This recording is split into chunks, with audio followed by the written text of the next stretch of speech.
Censor is now officially calling out Call of Duty substitutes and, of course, the league current format, which is holding them back. And I agree with a lot of the points he has made. I actually had the chance to talk to him this past weekend. That interview should be out sometime in the future. Let me quickly apologize, guys, for the quality of that. It was very last second, but huge props to him for hopping on with me to discuss even further the substitute issue. Now, before we get into the clips he has posted so far on Twitter explaining the substitute problem, which, again, I do agree with, and I do expect the league to change in the future.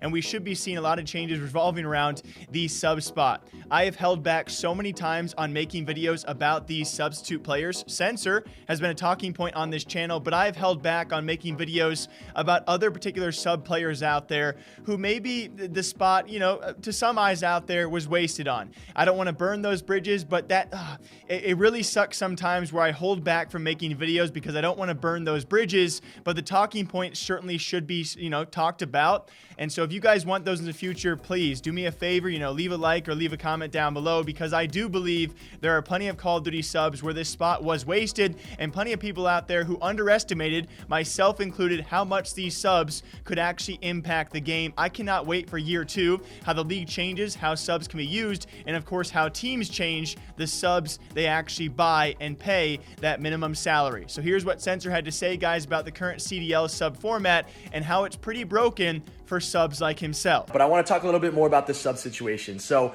the game came out in October. It's now May. I've spent just about every single day of my life being around my team, sitting in team scrims, being in every single 10s lobby. Nobody wants to pick you if you're a substitute. They just think that you're behind and they don't want to help you get better, which is understandable. So you got to do things the hard way. And the hard way is just playing through challengers, because I'm in a contract. The salary's nice, guys. You know, it's awesome. It's great to have some financial stability, but money's not everything at the end of the day, guys. Being a competitor is really important too. And obviously being on a pro team is also like the end goal and the dream. So if you're a substitute, you're in this really weird gray area right now. And just being a substitute in the league for 6 months, guys, I can tell you, it's definitely taken a toll on my mental health. It's been horrible. Nobody wants to help you in any way at all, and there's no way of you getting any practice. The only way you can get practice is through the challenger system. And I think that if substitutes were allowed to play with each other in the challenger system, we could get a lot more viewership over there. It could be a lot more exciting for people. It'll make the competition a little bit better. You could take players that are substitutes like me and Tommy and have us play with some of the top amateur players, and we could learn off of them. They could learn off of us. We could give them some of our experience. They could give us what they know about the game. It'll be great for everybody involved. And obviously, for me personally, I would be able to get better as a player, prove myself, beat some of the guys at the top, and work my way back up for a starting job. You know, like, that's what I want. I just want to have a fair chance like everybody else does. So being in this situation, guys, worst situation you could be in. You just constantly get shit on by everybody. Nobody wants to help you out. And you just can't do anything. So hopefully the league could look at this. I know it's year 1. I know they're going to make some changes, but if the league could just allow substitutes from different teams, even if it's just 2 substitutes, to play each other in the challengers, it'll really make a big difference, especially for me in my life. So hope you guys all have a great day. Enjoy the rest of your week, and stay safe out there. Peace out, everyone.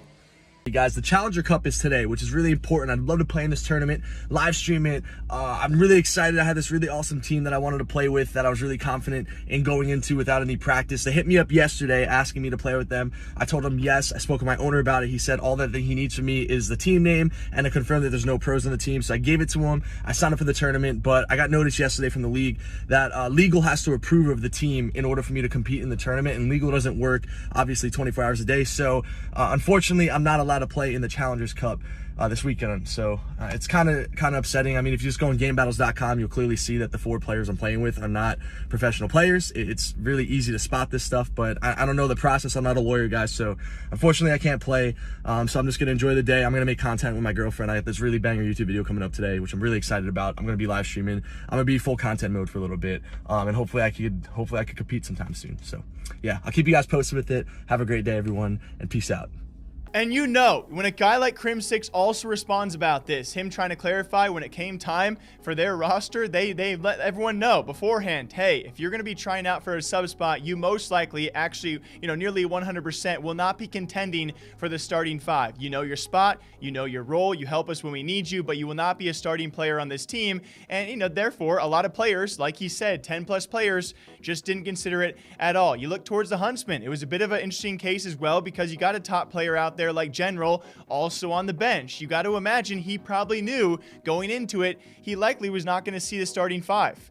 and he still took that spot though because it is the Huntsman, has a huge, not only financial backing, but of course a fan base, viewer base backing, and probably can learn a lot from taking a sub spot on one of the better lineups in the entire league. And then you look towards New York, who, yes, everyone's talking about it, right? Even Doug himself knows he was likely hired in part due to his personality, his brand, his backing. At the very least, I will say this, and I will stand by this, the effort he has put forward compared to most sub players out there, and I would argue a lot of pro players in the league would also stand behind this point. He has put forth a substantial amount of effort compared to other Call of Duty subs who I could be naming right now that probably should not have a spot and come year two likely will not, and all of a sudden he's been screwed over time and time again on that roster. We've seen it a few times so far throughout the league where these teams, they initially had these sub spots filled with a couple of guys, and then later on in the season when they want to make starting 5 changes, they bring on additional subs. So why did you sign 6th and 7th men in the first place if they never had a chance, or at least maybe you misled them? Maybe a guy like Censor was misled to think he actually had a chance at starting 5, and seemingly that's not going to come, especially with their recent change. Yes, that change worked out very well for the Subliners, but the fact that Doug did not even get a taste of the starting 5 throughout all of that drama, controversy, and them not doing well early on this season, the system right now, I would say, and agree with Doug, needs some changes for substitute players, how they can get recognized, how they can actually get some sort of play time, whether it be practice or tens or scrims or challenger system. They need that kind of notoriety to build themselves up to be prospects for next season. If you sit on the bench the entire season, come around, this season, of course, of Modern Warfare, and you don't play at all, what have you proven to future teams out there that you deserve a starting spot for the next title? I talked a lot about that with Censor this past weekend. Again, that video should be out sometime soon on the channel, and I agree with him on this. Super curious your guys' thoughts on this. The Call of Duty subsystem, were they set up to fail?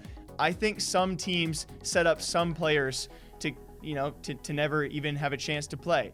So it's definitely a weird case out there, and I really do enjoy these takes as well. What do you guys think? Until next time, as per usual, drink the water, drink the coffee. I'll see you guys back here sometime soon. The Call of Duty storylines, they never stop.